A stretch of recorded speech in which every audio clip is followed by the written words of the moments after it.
ప్రభు నామమున అందరికీ శుభోదయం.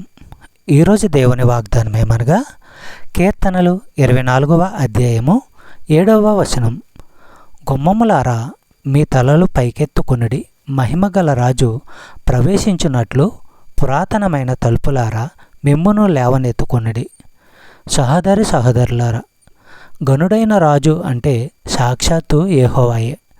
క్రొత్త ఒడంబడికలో అయితే గనుడైన రాజు, రాజుల రాజు, ప్రభువుల ప్రభు యేసు ప్రభువే. వేరే మాటల్లో చెప్పాలంటే యెహోవా అవతారమే యేసు. చెప్పబడిన వాగ్దానము దేవుడు దీవించి ఆశీర్వదించును గాక. ఆమేన్.